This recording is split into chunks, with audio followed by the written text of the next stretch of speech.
the biggest mistakes that women over 40 and beyond make when it comes to their fitness. I'm going to start with the one that's probably my biggest pet peeve. It's going to make some people angry. Using the idea that you want to have six-pack abs as the measure of your success. Would you ever say, my health goal is to lose my period, disrupt my hormones, decrease my bone density, potentially increase my anxiety and depression, and have a rather disordered relationship with food? Of course not. In order for us to see your abs, you have to get your body fat below 18%. And when we dip in the 18, 17, 16% body fat range, when we get our body fat so low that we lose our period, we're not producing enough estrogen, it impacts who we are. We weren't meant to have our body fat that low. Now again, we all know people who they always have abs. Like even when they're 22, 24, 25% body fat, you can still kind of see the outline of a six-pack. Those women carry their body fat in a different place. We also know women who they've got great abs, but maybe they've got saddlebags or a lot of cellulite, or women who have kind of thicker through the middle, but their legs are ripped and amazing. We're all different. So please don't use having six-pack abs as the measure of your progress. After watching that part back, I felt like I wanted to give more of an explanation. I don't mean to suggest that if somebody has six-pack abs, that they have unhealthy relationship with food or exercise. That might not be the case. I am suggesting, and this might be controversial, you run that risk if it's not in your natural composition to have very low body fat through your midsection. For most women, not all, but for most women, it just isn't, which therefore means you've got to get your overall body fat so low to not just have a flat stomach, not just see some definition, but to literally see a six-pack. Not all, but for most women, that's just not a healthy goal. You might be able to accomplish that and do so in a way that is healthy for you.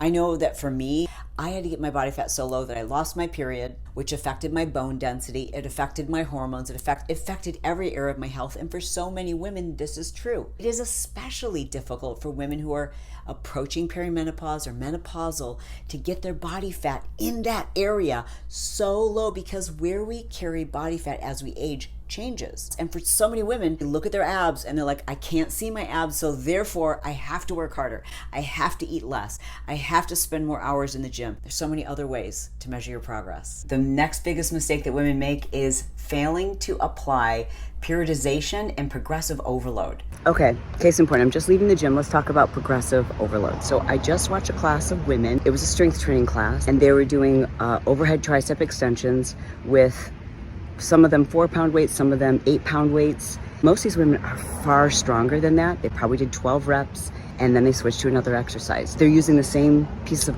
equipment every single week. They're doing the same number of reps because it's timed to the music. It's movement, which is great. Movement is great, exercise is great. But if we're talking about progress, you have to progressively overload the muscle, which means you either have to increase the reps or the weight if you want to make progress.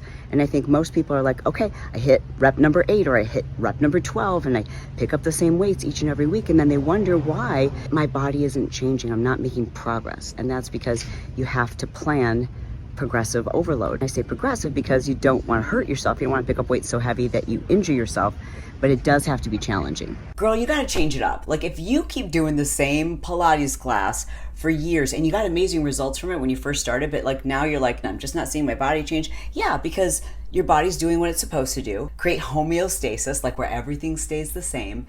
But that's not what you want. You have to change it up. This is a concept that's known by personal trainers, and it's how we give our clients, I don't personal train anymore, but it's how I would give my clients amazing results, is by creating periodization, which is again just a fancy term for saying like about every 6 weeks, we shock the body, do something different. Even if you just change up your routine every 3 months, try something new. Try pole dancing, kangoos, indoor cycling, pickleball, roller skating, boxing. You just don't even know what you're gonna fall in love with until you try it. And there's nothing better for your brain than doing something new that you're not very good at, but you've got the challenge of figuring it out and getting good at it. Like the time will fly by. And when we introduce novelty to our workout routines, we avoid plateaus and we avoid getting bored. The next biggest mistake is not realizing that you're making mistakes with your form. 2 people can do the same exercise for the same amount of time every single week for months, and one person can get amazing results and the other person doesn't change at all. Why? Technique. I mean, I see it every day when I'm at the gym. I see people, they just spend an hour here and they're doing, first of all, ineffective exercises with really poor form, and they're probably really frustrated because they're not seeing results.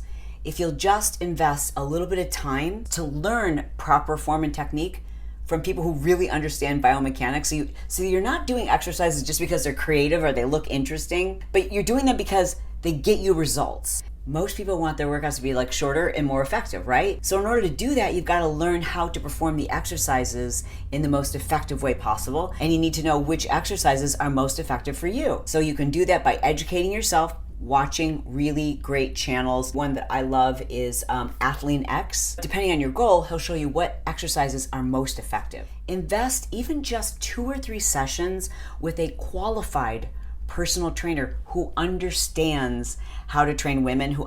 Side note, I searched everywhere for stock footage of a personal trainer, and there is like no stock footage of a female personal trainer training a female client. It's always a male client, like as if we know nothing about weight training.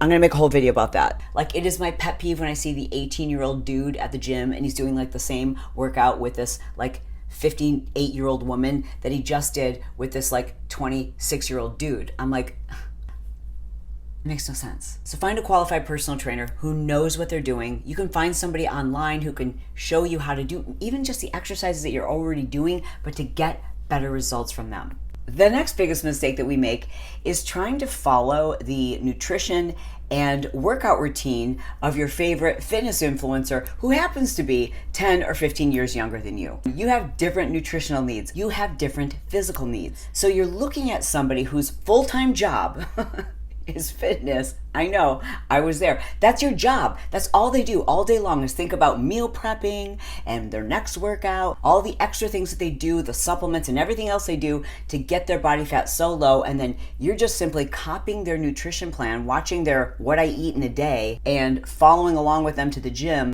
and assuming that that's the right plan for you. As we age, as we go through different seasons in our lives, we have different requirements for our nutrition and our fitness. So ask yourself, what is your goal? And then follow a nutrition plan that supports that goal, but also takes into consideration who you are, like how old you are, and what kind of life do you want to live? Do you want to be a slave to your food? Do you want to like never have French fries again? There are people who like never have French fries. I know. That just reminded me, I once watched this What I Eat in a Day video with Kelly Ripa, who I've met in person. She's like this big. And she literally said, and when I want a dessert, sometimes I'll have a chocolate almond or a chocolate covered cashew. Singular? It's so important that you know your own nutritional needs based on your dieting history, your age, your hormones, the amount of stress you're experiencing, foods that you like, how your body tolerates different macronutrient ratios. If at this point in the video, you're like, Chalene, I'm doing all of these things, I've done all of these things, and I still am not seeing the kind of results that I want to, and I'm really frustrated, invest a little bit of money and a little bit of time and a lot of trust in a very knowledgeable, registered dietitian. It's so important that you know your own nutritional needs based on your dieting history, your age, your hormones, the amount of stress you're experiencing, foods that you like, how your body tolerates different macronutrient ratios. So find a registered dietitian who understands your specific needs and have them put together a plan that's right for you at this age, at this stage, and based on your training goals and your goals for body composition. The final mistake I want to talk about in this video is the mistake we make of comparing ourselves, oftentimes not to someone else, but to who we were 10 or 15 years ago. We forget how much our bodies have served us. We forget about the changes that we've experienced and how our metabolism may have been damaged by the things that we did back then to have that body that we're comparing ourselves to. You can't live in the past. It doesn't serve you, and your body's listening to you. If you're constantly having this conversation in your head, oh, you're fat, you've gained weight, you look disgusting, look at her, she looks amazing, why can't you look like you used to look? If you're constantly beating yourself up and having a negative dialogue, you're speaking rudely and you're putting yourself down and you're angry with your body as if it has betrayed you, your body's listening to you. I know it sounds like woo-woo, but it's true. Even if you do get results, you're not going to believe it because your belief system right now is I'm not enough. I can't be as good as I was. I'll never be like her. I'll never be like that. If you just start recognizing and celebrating just things like consistency, just the fact that you have watched this video to this point is something to celebrate. To say like, I'm invested in taking care of my body. I don't need to look like a fitness competitor. I have to celebrate the body that I'm in right now and celebrate these wins and start acknowledging what my body does for me and start setting more realistic goals. And on that note, please stop following these fitness influencers who are 15 years younger than you, it's their full-time job to do what they're doing. Like, a lot of them have problems with orthorexia and eating disorders, and they'll come out with that video because it'll be a YouTube sensation like 5 years from now. Mark my words. And I can say that because been there, done that. When I was, quote, body goals, I was so unhealthy. The things that I was doing then were not sustainable. They destroyed my metabolism. They ruined my brain health. They probably took years off my life, and it's not worth it. I don't want to look like that again because I know what that represents. I want to look like this. And I'm grateful and thankful and blessed to have a body that serves me and that will take me to the gym and that I can go for a walk and I can go for a bike ride and I'm strong, and it's not my goal to have six-pack abs or to look like anyone other than me. I love you. I mean it. I'll talk to you soon. By the way, if you've enjoyed this video to this point, I would love it if you were to subscribe.